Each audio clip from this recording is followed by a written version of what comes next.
Ministério Públiku husu Tribuál aplika prizaun tinan arguidu MFF no arguidu MFF, alegadamente envolve crime tráfiku umanu, ligasaun rede, organizasaun transnasionál.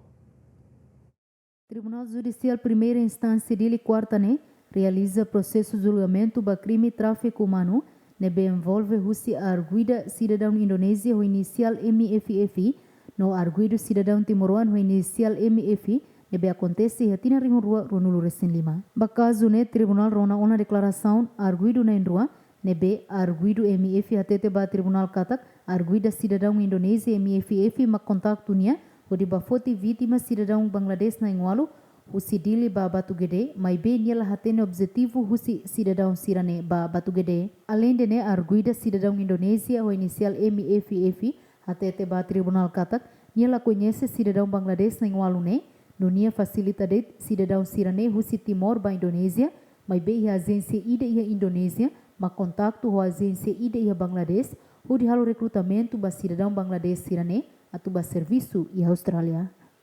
Foi na declaração arguido na rua, tribunal continua queres by alegação, no alegação Ministério Público husu tribunal atu aplica pena prisão tinanwalu ba arguido na rua. Enquanto defensor público não vê assistência ba arguida MFF, lá aceita a alegação Ministério Público nian, tamba arguida facilita de cidadão Bangladesh na Inwalu ne husu Timor ba Indonésia.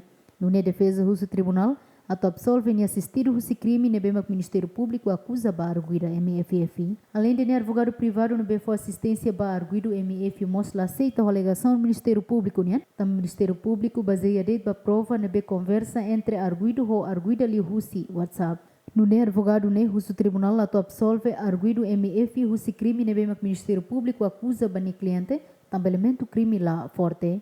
Foi na parte do tribunal marca fali bai halona São Lourenço em tolo fulang agosto tinangne o de rona decisão icos. Santina de Jesus, Jacinto Fuca, GMN.